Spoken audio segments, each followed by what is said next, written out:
El telón se alzó en un plató donde la calma, una delicada ilusión, pronto cedería paso a la más furiosa de las tormentas. Lo que estaba a punto de desarrollarse no era una entrevista común, ni un ejercicio de esclarecimiento mediático, era el preludio de una confrontación épica, una exhibición de nervios tensos y palabras afiladas que dejaría una huella imborrable en la conciencia colectiva. Carlos Constancia, el protagonista indiscutible de aquella noche, lejos de buscar la redención o la paz, se erigió en un adversario formidable, elevando el tono de su discurso hasta convertir cada pregunta en un detonante, cada respuesta en un desafío explícito. Fue una exhibición calculada, una danza macabra donde la provocación se convirtió en el eje central, un acto consciente que resonaría con la fuerza de una declaración de guerra personal. La entrevista se transformó en un campo de batalla dialéctico, un circo de 3 pistas donde la tensión era el plato fuerte y cada movimiento de Carlos un paso más hacia el abismo de la confrontación. No hubo tregua en sus palabras, solo una insistencia férrea en una estrategia que para muchos parecía diseñada para inflamar aún más las heridas. Pero antes de adentrarnos en las profundidades de este torbellino mediático, en todo lo que se desató bajo los focos de esa noche memorable y en las consecuencias que sus palabras arrastraron, permítanme una petición urgente, un ruego a aquellos que buscan la verdad en el laberinto de la farándula. Si aún no formas parte de nuestra comunidad, si eres nuevo en este espacio donde las historias cobran vida con una intensidad inusitada, te imploramos que le des al botón de suscribir en olor a farándula. Es la única forma de asegurar que estas narraciones, meticulosamente elaboradas y cargadas de la pasión y el detalle que merecen, lleguen a más oídos sedientos de comprender el drama humano detrás de cada titular. Cada suscripción es un eco que amplifica nuestra voz, un faro en la noche de la desinformación que nos guía hacia la comprensión de los misterios ocultos. Y mientras te preparas para el relato que desenmascarará la verdadera naturaleza de aquel encuentro, ese clímax de la tensión que mantuvo a millones pegados a sus pantallas, me gustaría saber algo de ti, de nuestra valiosa audiencia. ¿Desde qué rincón del mundo, con qué expectativas y con qué prejuicios quizás nos acompañas en este viaje por la farándula y sus sombras más oscuras? Deja tus comentarios abajo.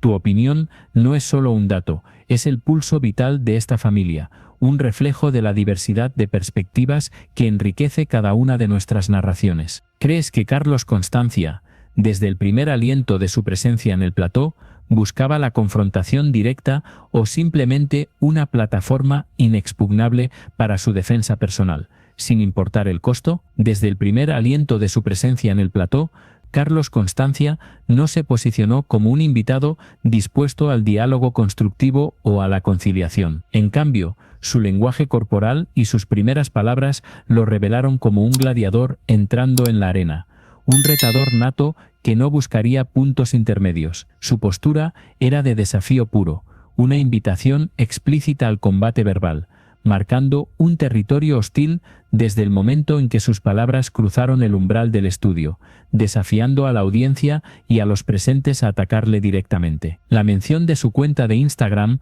no como un canal de interacción pacífica, sino como un campo de batalla para recibir cualquier tipo de agresión, fue la primera bandera de guerra. La entrevista, lejos de encontrar un cauce de entendimiento, se precipitó hacia un laberinto de acusaciones cruzadas. Un duelo dialéctico donde la verdad parecía una pieza más en un tablero de ajedrez donde cada movimiento era una provocación deliberada. Carlos Constancia, enredado en la maraña de su propia defensa, insistía una y otra vez en un punto que se volvía cada vez más resonante, casi un mantra. No se le podía etiquetar como maltratador porque no existía ninguna condena judicial que lo sustentara. Cada repetición elevaba la tensión, acercándose al terreno pantanoso donde las opiniones mediáticas y las realidades legales se difuminaban peligrosamente. En un giro argumental que dejaba al descubierto la profundidad de su estrategia, llegó a afirmar con vehemencia que periodistas de renombre le habían exigido explícitamente ser llamado de esa manera, sugiriendo que esta presión mediática era en sí misma una forma de incitación al odio. En ese instante ya no se trataba de responder a una pregunta concreta, sino de hilvanar un alegato defensivo meticulosamente construido, un discurso en el que él era la víctima de un sistema mediático implacable. La sala se sumió en un silencio tenso, interrumpido solo por el zumbido de las cámaras que grababan cada uno de sus gestos. «Ella ha descentrado la caja de la Char Guerra», exclamó con una frustración palpable, extendiendo los brazos como si buscara abarcar la inmensidad de la injusticia que sentía. «Pero se me dice a mí que yo hago la guerra. Por favor, por favor, por favor. De verdad, ¿podemos decir las cosas como son? Yo por 20 y pico años no he dicho ni mu. Hace año y medio otra vez me puedo aparecer en la prensa. ¿Saca libre todo?» Ella dice, no, la Char Guerra. Ella ha descentrado la Char Guerra. ¿Por qué? Decídmelo. Ella ha contado la Char Guerra. La ha contado su camino.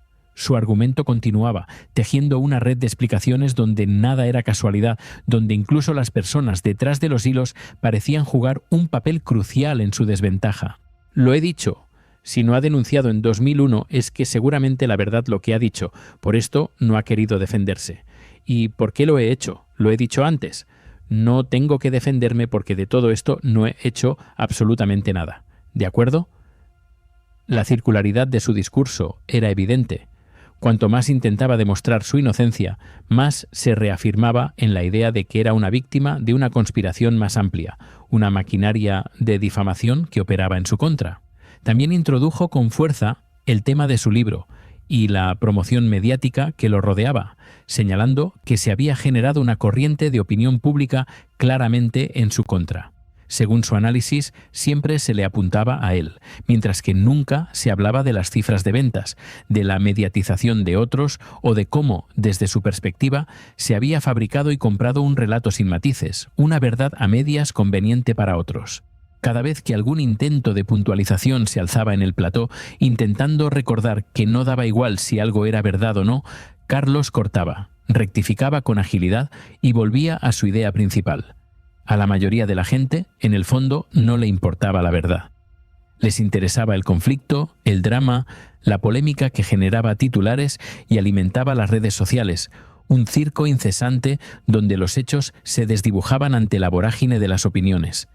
Además de estas incriminaciones generales, negó con contundencia otras etiquetas que se le habían atribuido, como la de secuestrador de niños. Explicó su versión de los hechos con una seguridad férrea, asegurando que actuó siempre dentro de los márgenes permitidos por la ley y por los acuerdos judiciales. El relato que ofreció pintaba un cuadro donde él era un padre cumpliendo con su derecho de visita, sin intenciones maliciosas ni actos ilegales. Era una defensa apasionada, un intento de reescribir la narrativa que se había construido a su alrededor sin su consentimiento. Todo este bloque de la entrevista se convirtió en un intercambio duro, una batalla campal de palabras con interrupciones constantes y un clima cada vez más cargado. Se hablaba más desde la trinchera del enfado y la justificación que desde la calma de la reflexión o la búsqueda sincera de la verdad. La sensación era que ambos bandos estaban atrincherados, defendiendo sus posiciones con uñas y dientes, sin espacio para la concesión o la empatía. «Yo en Italia no leí El Mundo todos los días, ¿de acuerdo?», replicó con un tono elevado, dirigiéndose a alguien en el plató. «No, pero tenías días. Aquí te llamas. A ver, sí, por favor. Se habló hasta las trancas. Venga, Carlos. A ver, vale. Entonces, no lo leí para empezar, ¿de acuerdo? Vale. Y como ha dicho la señora, también uno quiere el derecho al olvido. Yo quería dejarme atrás por donde he pasado, aunque no interese a nadie. ¿De acuerdo? Sí. Entonces, lo hago en una familia, tengo un hijo y no quiero meterme más en líos familiares. ¿De acuerdo? Porque habla también de Tapias, habla de calidades de Martínez de Ruco, había también de otras personas, por supuesto, de Diga una buena parte a mí también. Si vosotros pretendéis que el colectivo, que yo no he presentado nadie en 2001 porque han emitido explícitamente que es la verdad, porque esto ayuda dentro del contexto de este procedimiento, lo dirán los juzgados y los jueces. Su discurso era un torrente de argumentos, intentando desviar la atención hacia procesos legales y el derecho a ser olvidado, a rehacer su vida lejos del escrutinio público. La parte final de la entrevista elevó el tono todavía más, cuando Carlos Constancia comenzó a describir cómo todo este embrollo mediático estaba afectando su vida diaria de forma insoportable. Explicó que mientras otras personas podían volver a sus hogares y encontrarse con la tranquilidad, Él llevaba meses soportando miradas acusadoras, comentarios hirientes y juicios implacables de personas que en realidad no le conocían. Jóvenes que en su desconocimiento y guiados por el eco mediático le señalaban como un maltratador sin que existiera siquiera una sentencia firme que lo avalara. Fue en este punto donde introdujo con fuerza el concepto de incitación al odio, afirmando con rotundidad que no iba a permitir que se le siguiera etiquetando de esa manera tan destructiva. Insistió, una vez más, en que durante más de 2 décadas completas no había pronunciado una sola palabra sobre el pasado, que había rehecho su vida, formado otra familia y deseado fervientemente acogerse al derecho al olvido, a un pasado enterrado. Según su relato, era ahora, en este preciso momento, cuando se veía forzado a hablar, a alzar la voz, porque sentía que se había reabierto una guerra que él jamás había iniciado. Repitió en innumerables ocasiones que no era él quien sacaba a relucir este tema, que no había sido él quien contaba su versión en libros ni en entrevistas exclusivas. Y aún así, era él, y solo él, a quien se señalaba constantemente, el blanco de todas las críticas y los señalamientos. Cuando desde el plató se le inquirió sobre el motivo por el cual ahora sí se defendía y antes no, Carlos Constancia se mostró cada vez más molesto. Su incomodidad se palpaba en el aire. Respondió que en aquel momento crucial de su vida él se encontraba fuera del país, que no leía la prensa española y sobre todo que no deseaba volver a entrar en conflictos, que anhelaba la paz. Sin embargo, la sensación que flotaba en el ambiente era que esa explicación no convencía del todo a nadie, que dejaba un pozo de duda en el aire, aumentando la tensión hasta el punto de que el propio presentador tuvo que intervenir para intentar frenar la conversación, para poner un punto y aparte a la escalada verbal. Cuando la entrevista llegó a su cierre, la sensación generalizada que quedó en el plató y entre la audiencia era la de un enfrentamiento sin salida aparente. Carlos Constancia mantuvo su postura hasta el último instante, reafirmándose en su inocencia, en que no era ni un maltratador ni un secuestrador y en que ningún tribunal lo había dictaminado así. Se mostraba cansado, visiblemente irritado, pero convencido de que todo el torbellino generado alrededor de su nombre respondía a una dinámica mediática perversa, totalmente interesada en mantenerlo en el ojo del huracán. Desde la perspectiva de un observador externo, de alguien que contemplaba la escena desde la butaca del espectador, lo que se percibía con claridad era que la entrevista no había servido para aclarar nada, sino, por el contrario, para profundizar aún más en el conflicto. Cada pregunta era interpretada como un ataque directo y cada respuesta como una nueva provocación que avivaba las llamas. No existió la más mínima intención de bajar el tono, de buscar un resquicio de entendimiento. Al contrario, se mantuvo la intensidad hasta el último minuto, generando ese ambiente pesado y desagradable del que tanta gente ha hablado con posterioridad. Al final, más allá de los hechos concretos y las declaraciones vertidas, lo que quedó grabado en la retina de todos fue una imagen muy clara y contundente. La de un hombre que, a lo largo de toda la entrevista, eligió la confrontación individual como su principal forma de defensa. Y ahí es precisamente donde muchas personas, incluida tú, han sacado sus propias conclusiones. Porque una cosa es explicarse, ofrecer matices, y otra muy distinta es provocar constantemente, avivar el fuego sin cesar. Y esa diferencia, sutil pero crucial, durante toda la entrevista fue más que evidente, dejando un sabor agridulce y una pregunta en el aire. ¿Cuánto de lo dicho fue defensa y cuánto pura